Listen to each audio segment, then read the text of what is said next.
Hey, what is going on guys? Danny here, and in this video I'll be taking a look at the Hcman Teamwolf Zhuque mechanical gaming keyboard.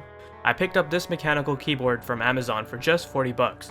For those of you who are looking to upgrade from a traditional membrane keyboard but want something that won't break the bank, unlike top brand boards, then this is a keyboard that you'll definitely want to consider. Starting off with a quick unboxing, what you get here is just a regular black colored box that has some information printed on it in Chinese, and is just big enough to hold the keyboard.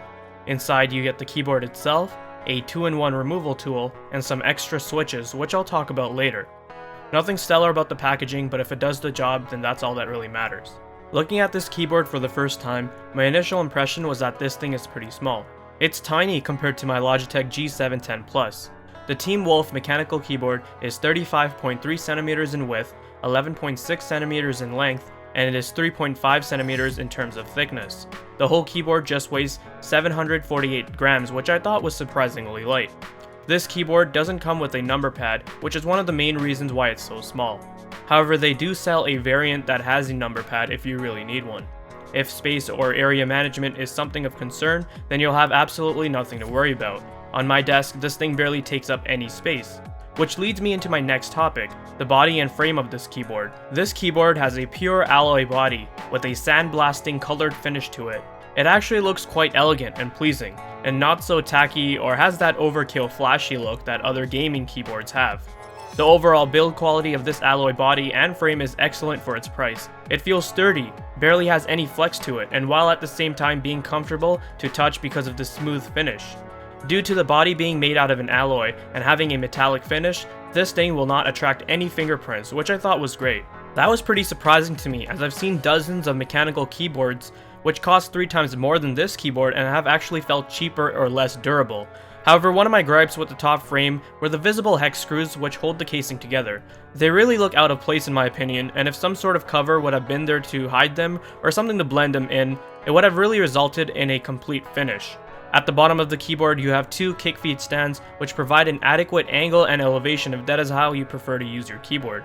Unfortunately, the stands don't have rubberized tips, while only the front 2 flat feet are rubberized. This therefore leads to poor stability. It allows the keyboard to slide around easily, and more than I'd like, something to take into account depending on the surface of your desk. Let's move on to the keys and key switches, the part of the keyboard you'll be interacting with the most. Now while this is a mechanical keyboard, it does not use your standard Cherry MX switches that you would find on something like a Corsair or a Ducky Shine. This keyboard instead uses Altimu switches, which is the main reason why it's so cheap, and upon learning about that, introduced some skepticism in regards to their quality. Much to my surprise, the experience I had with these switches was a positive one. Comparing these switches against genuine Cherry MX switches, I must say that I found the differences to be quite minimal. The main differences being that these switches require a little bit of extra force for the actuation of the switch. Also, the travel path isn't as smooth and linear that a Cherry MX switch offers. A Cherry MX blue switch requires about 50 grams of pressure, whereas an Altimu blue switch requires 60 grams of pressure. However, those are just some minor details that are only noticeable if you really focus hard on it. This specific model I had here came with blue switches. These blue switches have that signature tactile feedback and clickety-clack noise that just sounds and feels really satisfying to type on. Now, although I found myself to be really enjoying the typing experience, the downside is that other people around you might be annoyed. Even when using VoIP applications such as Skype or Discord, I had some friends tell me I sounded like I was smashing my keyboard, and using a sensitive microphone like the Blue Yeti does not help. Here's a sample for you guys.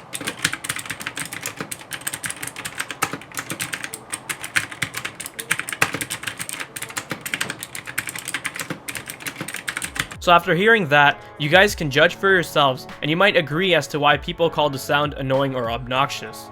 So one thing that you might want to look into is rubber dampening O-rings that you can place at the bottom of the keycaps to reduce noise since they do not come pre-installed. Speaking of keycaps, this keyboard has ones that feel pretty comfortable to type on. They have a smooth texture and don't feel cheap. The keycaps material feels like good quality plastic and is quite durable. I'm a person that bottoms out like a dummy and types pretty aggressively, yet I haven't noticed any sort of damage or wear on the keycaps. The material that they used to construct this keyboard is excellent for the price and really exceeded my expectations.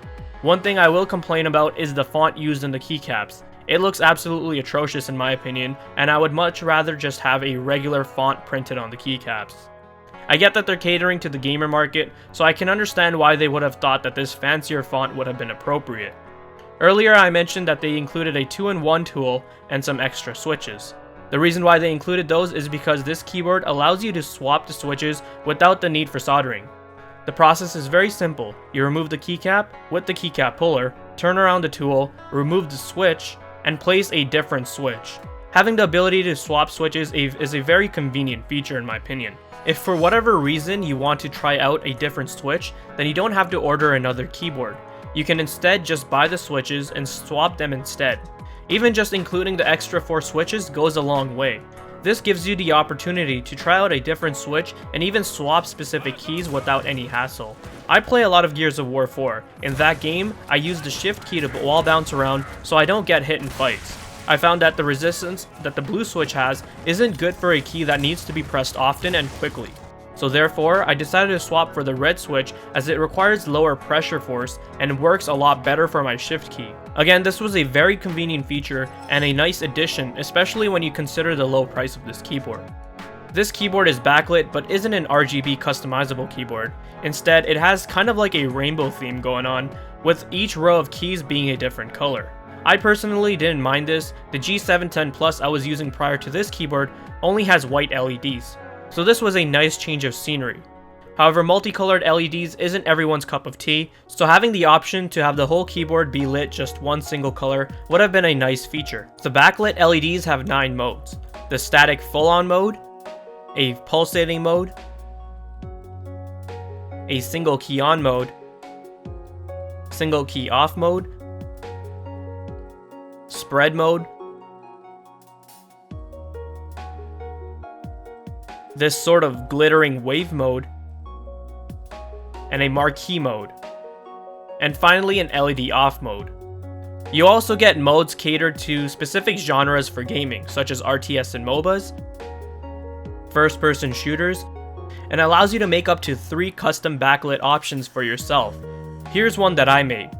You can also adjust the brightness according to 3 levels to suit your preferences. One important thing to note about this keyboard is the lack of media keys and dedicated volume control keys. You can control the volume by holding down the function key. The placement of the volume control keys was a good choice as you can easily adjust the volume with one hand. I have seen keyboards where they've placed the volume control keys on buttons like F1 and F2, which is just a nuisance in my opinion. It would have been nice to see them include a control wheel on the sides or on the top of the keyboard. Another one of my complaints about this keyboard was the short cord. I was just barely able to route the cable from the back of my desk to my PC, and this results in restricted placement. The absence of a wrist rest was something I came to notice after long periods of gaming sessions. It would have been nice and comforting if this keyboard came with one. These are all just minor complaints I have that don't really hinder the usability of this keyboard. For the price I paid, I really shouldn't be complaining. The Hcman Teamwolf Zhuque mechanical keyboard is an excellent keyboard for its price. With this keyboard, you're getting an outstanding value for your money. Durable build quality, switches that offer an experience close to Cherry MX switches, customizability make for one hell of a product. I really enjoy spending my time with this keyboard. Have had an amazing experience using this keyboard for typing and gaming. I highly recommend it to anyone who does not own a mechanical keyboard yet and wants to try one out without hurting their wallet. Even if you're just generally interested in this keyboard, I recommend picking one up. For this price, you really can't go wrong here. Well guys, that wraps up my review for the Hcman Teamwolf mechanical gaming keyboard. If you enjoyed this video and found it informative, leave a like. Let me know your thoughts and questions down in the comment section below, and if you want to see more content like this, then hit that subscribe button. Thank you guys for watching, take care, and I'll see you in the next one.